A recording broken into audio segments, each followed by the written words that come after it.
Hello guys, कैसे हो सब। स्वागत करते हैं हमारे अपने YouTube channel Alex study hub में। तो चलिए दोस्तों, आज हम थोड़ा डिफरेंट टाइप का क्वेश्चन करने वाले हैं जो बहुत ही क्या है इम्पॉर्टेंट है, और ऐसे भी देखा जाएगा जो कि क्या है थोड़ा हट के रहेगा। या कहने का मतलब ये है कि अब हमें खुद ही क्वेश्चन बनाना रहेगा और खुद ही उसका क्या करना रहेगा, आंसर। तो ये देखो, ये क्या लिखा है, यदि किसी समांतर श्रेणी का 11वां पद 38 है और 16वां पद कितना है, 73 है, तो इस श्रेणी का 31वां पद हमें क्या करना रहेगा, ज्ञात करना रहेगा।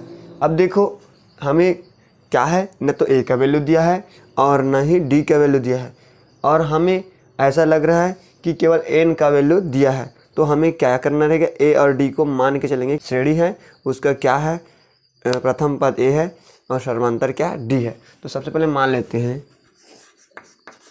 मान लो श्रेणी का पहला पद ए तथा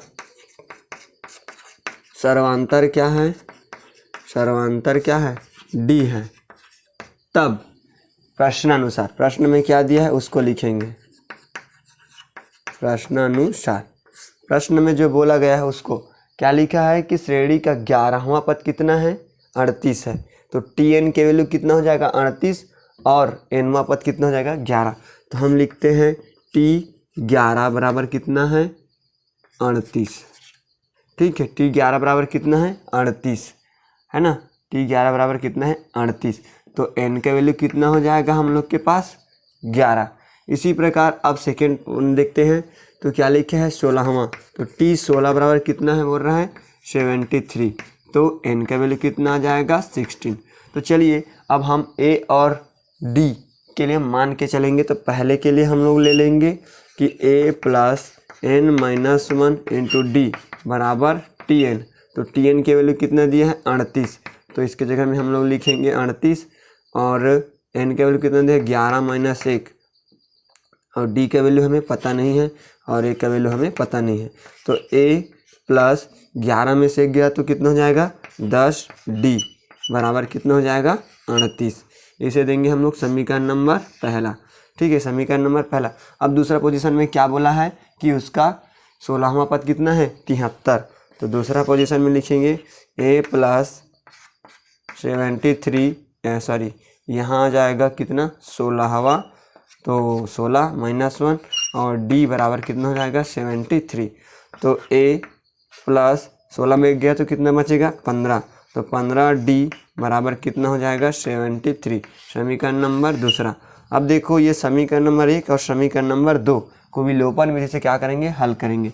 तो यहाँ लिख देते हैं समीकरण नंबर 1 एवं 2 को विलोपन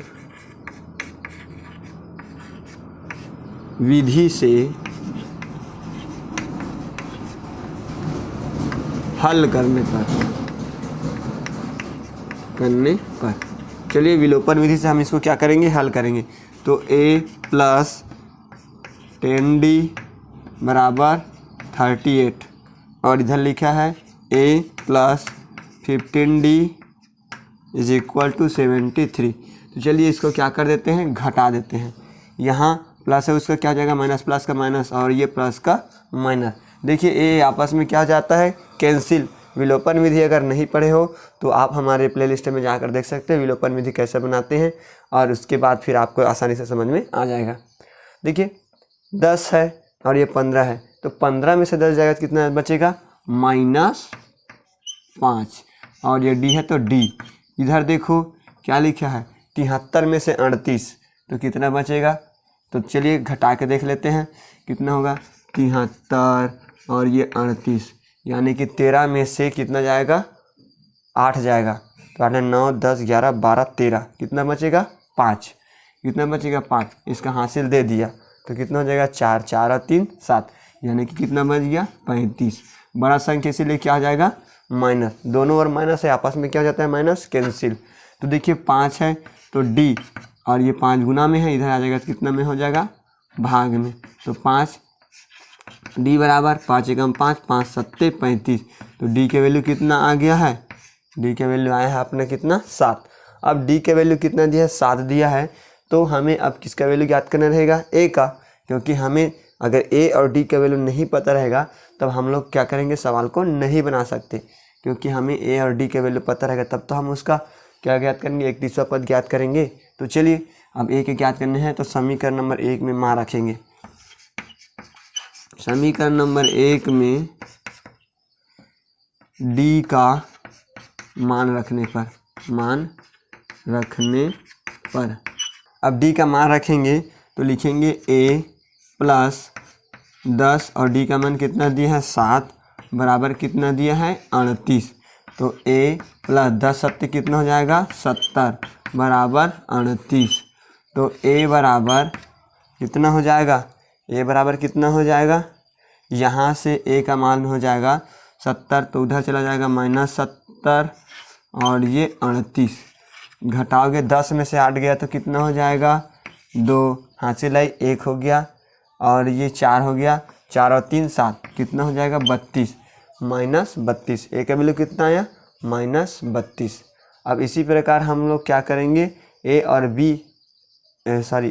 डी का मान दिया है। अब ए और डी के मान को क्या करेंगे, हम इस समीकरण में रख देंगे। क्या करेंगे, समीकरण में रख देंगे, यानी फार्मूला में रख देंगे। और बोला गया है एक तीसरा पद, तो एक तीसरा पद हमें उसमें मान रख के निकालेंगे तो निकल जाएगा। तो हमें डी और ए दोनों के वैल्यू क्या हो गया, प्राप्त हो गया। अब हमें क्या ज्ञात करना है, इस श्रेणी का एक तीसरा पद क्या करना है, ज्ञात करना है। तो श्रेणी का एक तीसरा पद ज्ञात करना है, यानी कि फार्मूला हम लोग का क्या होता है, Tn = a + n-1 इंटू क्या होता है d। तो a का वैल्यू हमें मिल गया, कितना आया है a का वैल्यू -32 प्लस n का वैल्यू कितना दिया है, एक तीसरा पद कितना दिया, एक तीसरा, यानी कि n का वैल्यू कितना हो जाएगा 31 -1 और d का वैल्यू कितना दिया है, d का वैल्यू दिया है 7। ठीक है, और Tn, तो Tn का वैल्यू यानी कि 31 पद, n का वैल्यू कितना दिया है 31। तो चलिए हल करते हैं। T 31 32 है, ये -32 प्लस 31 में से 1 गया तो कितना हो जाएगा 30, कितना हो जाएगा 30 और ये गुना कितना हो जाएगा 7। तो देखो -32 हो गया और इनका 7 के साथ गुना करोगे तो क्या हो जाएगा 7 या 21 और ये 0, कितना बच जाएगा 7 या 21 और 0 तो 210। अब 210 में से 32 को क्या करेंगे, घटाएंगे। तो 10 में से 2 गया तो कितना बच जाएगा 8, हासिल को इसको दे देंगे। ठीक है, तो ये हो जाएगा कितना 4। ठीक है, कितना हो जाएगा 4, या ऐसे कर लेते हैं 210 - 32। तो 10 में से 2 गया तो कितना बच जाएगा 8, हासिल आई 1। अब कितना हो गया 4, 11 में से 4 गया तो 7 4 11, ये कितना हो जाएगा 4, हासिल आई फिर से 1, तो ये कितना हो जाएगा 148। कितना बचेगा 148, क्योंकि 10 में से 2 गया तो 8 हो गया, हासिल इसका दे दिए तो 4 हो गया 11, यानी कि 7 4 11 तो 4 उसका मान आया और फिर एक हासिल उसको दे देंगे तो कितना हो जाएगा 148। कितना हो जाएगा 148।